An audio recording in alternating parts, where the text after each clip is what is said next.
Hi everybody, I'm Bree the Plant Lady, checking in with a last day of May native garden tour. We've had really odd weather, I'm not complaining. Today is like the most perfect day ever. There's no humidity, it's probably in the low 80s, maybe upper 70s. It's just delightful. It is so not at all what summer in the South is, so I'm taking advantage of every single second. And we've had not much rain, not any rain since last weekend when I got 3 inches. I realized not everybody in Raleigh got as much as me, and I'm super sorry. I'm not trying to brag when I post my rain totals. I'm just telling you what my rain gauges are saying. And I think we have maybe some chances of rain coming up this week, which would be great because the one disadvantage of beautiful days like this is that there is no humidity and it sucks all the moisture out of the ground. So I've actually just finished watering. I've watered this whole border behind me and I have more watering to do out front. And I'm going to wait until it's not quite so sunny. But I'm over the moon pleased with how this part shade, really more shade than sun border has done. And so I wanted to start here today to show you how everything is doing here. And then in comparison to out front, the beds out front are really looking quite nice. It almost seems like they're there on purpose. Just sort of an on and off reaction that I have to those borders that I designed. But this fence line that gets morning sun until about noon is hands down the best native border that I have. And I've said this before, but I'm going to say it again. If you're living in the South and you're wanting to create a native border, full sun plants belong in part shade. The information that we are being provided with is for other regions, and it does not translate to the reality of what full suburban sun is. Because if you live in a new subdivision, they've taken down all the trees, they've taken away all of your topsoil, you are not left with a native base to be growing plants in. And there are basically no native plants in the marketplace that are actually adjusted for what I consider full sun in my front yard here in a sandy former tobacco field in central North Carolina. All the plants that, in theory, that the labels say should grow out front are twice as strong and so much healthier and more floriferous here where they're only getting morning exposure.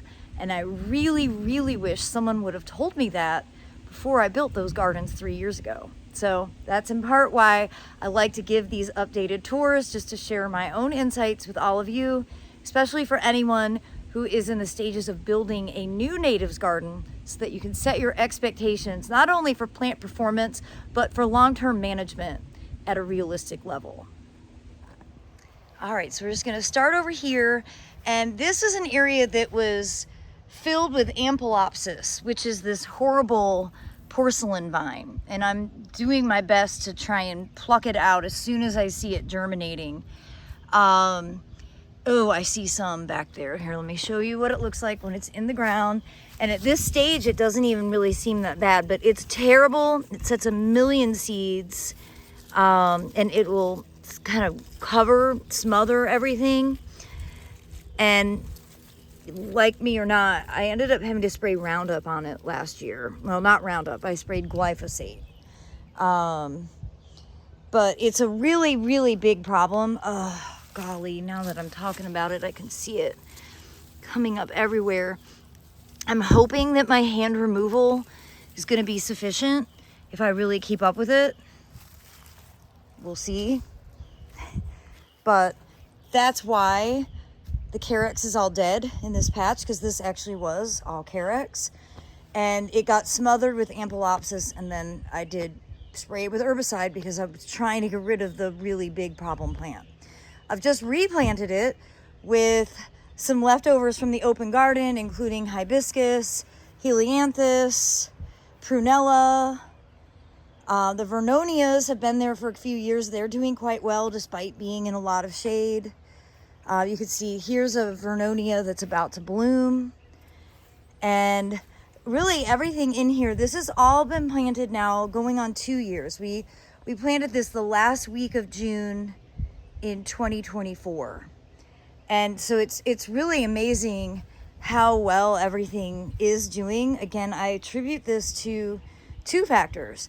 This berm was artificially made back in the 90s when they were developing the property. They brought in clay to make the berm to allow for better water flow between the properties. So that is raised.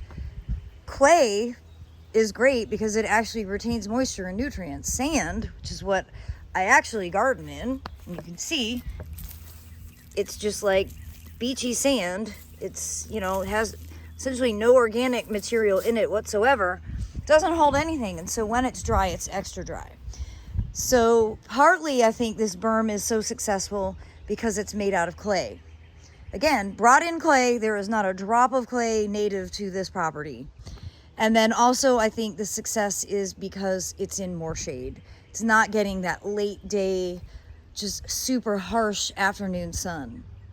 So I'm going to show you out front. I've got Scutellarias in full bloom. They're half the size.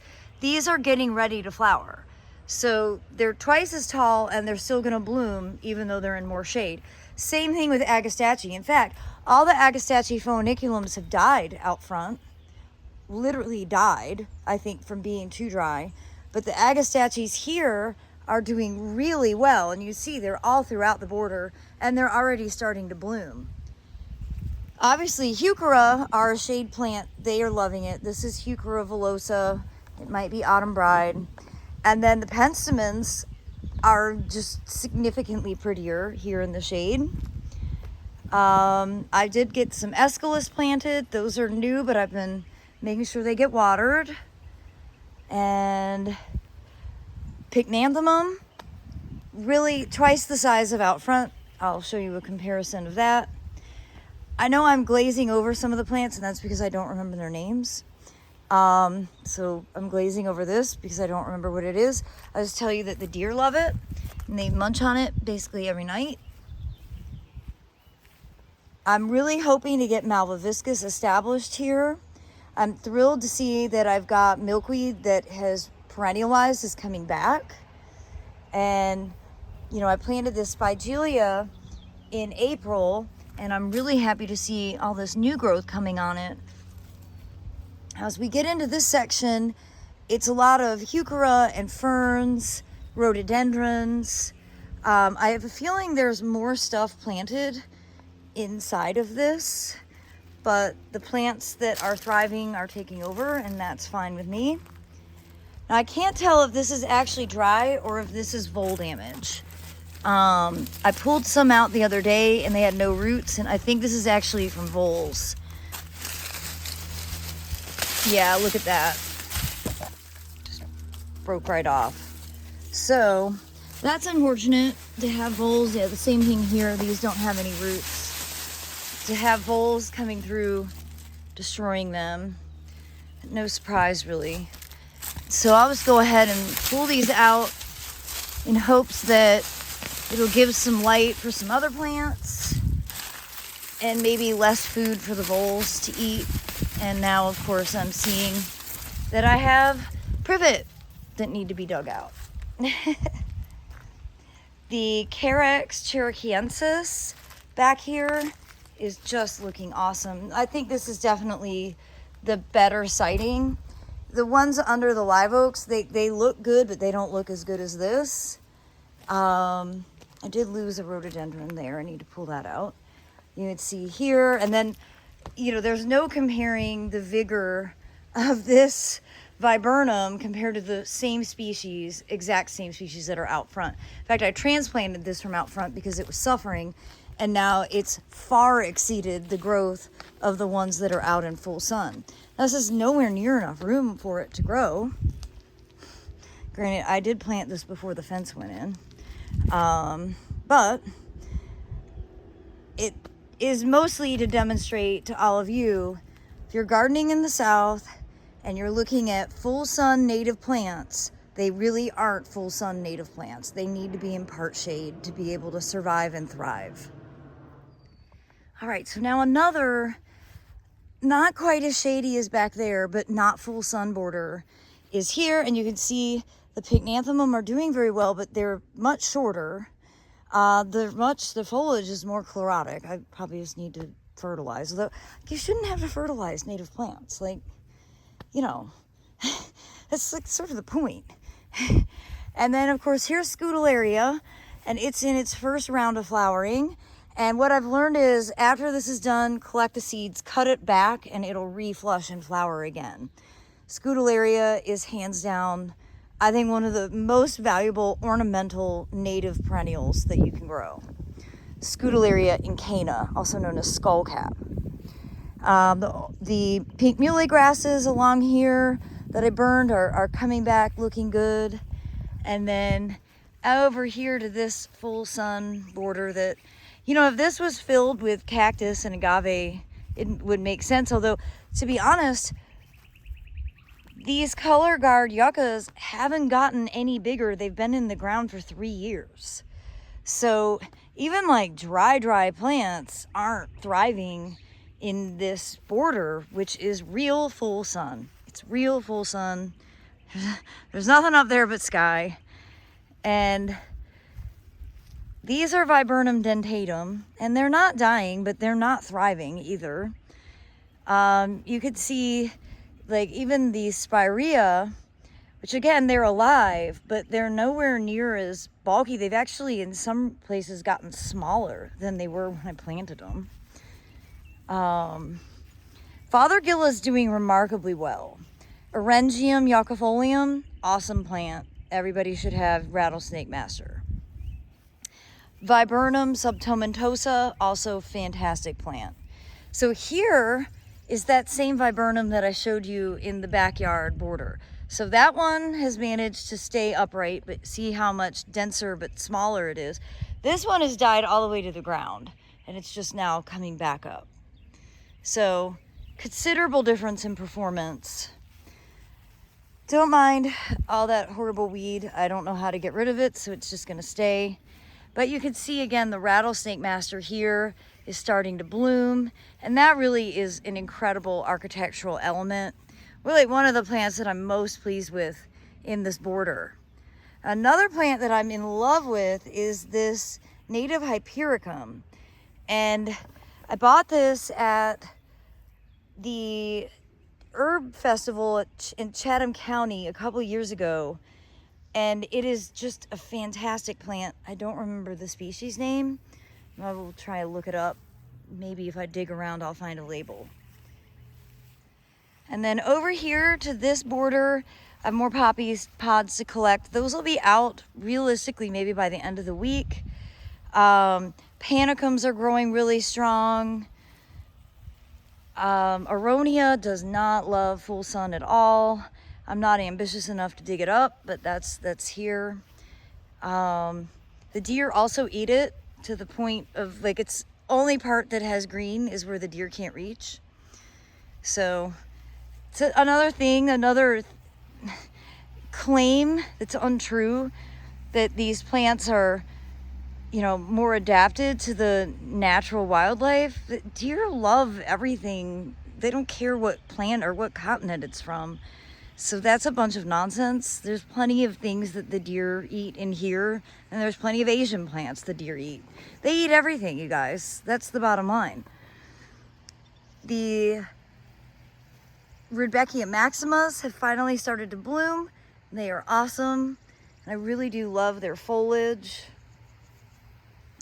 The Monarda is about to open. You can see this is that beautiful scarlet variety, and that brings a nice red to the border. The California poppies just keep on going. They are amazing. And this not exactly native viburnum, or not viburnum, Verbena bonariensis has been a nice bright spot here. I'm not planning to keep it forever because it is in the way of muley grasses, but you know what? Pollinators love it. Look, there's a bee right there gathering nectar, and they are a great cut flower. But I think I could probably transplant that somewhere else and give those muleys a little more space. And really the plant that's my favorite in here is one that I could probably go ahead and do a hard cutback on, is the Monarda punctata. And that's all from seed. It self-sows. It doesn't really perennialize. And it being this tall right now, that just means that when it does flower, it's going to really flop.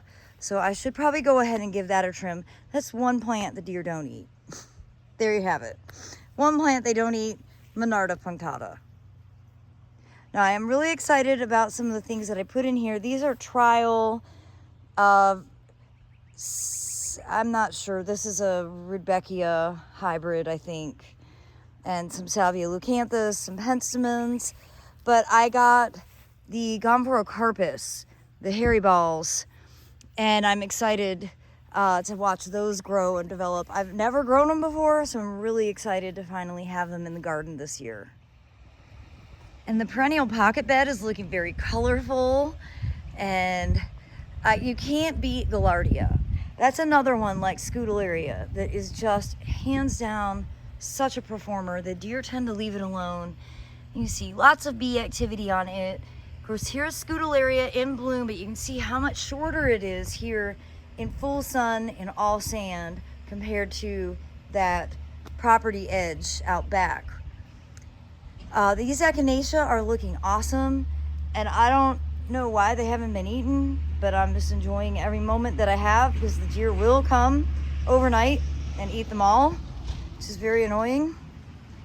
My Baptisia, which is definitely not planted in the right place, is taking over the driveway. I'm gonna let these seeds ripen though, and I'm gonna collect the seed, and I'm actually gonna sow the seed. I'm gonna grow the seeds out so I can offer them at a spring sale or maybe a spring native gardening class, something like that. I'm gonna do a better job this year of collecting seed and then hosting classes to teach propagation methods, primarily from growing things from seed, because that's the cheapest and easiest way for home gardeners to be able to, well, propagate more plants. Now I just want to show you all the bee activity on these echinacea. Well, everybody, I look forward to sharing more updates as the month of June arrives. Not quite ready for that yet, but it is exciting that the grass has turned green, that we've gotten some rain. All of the plants look so much better than they did just a few weeks ago. And, well, fingers crossed, we'll keep getting some rain as the hot months really start to arrive. Well, thanks so much for watching, everybody, and happy gardening.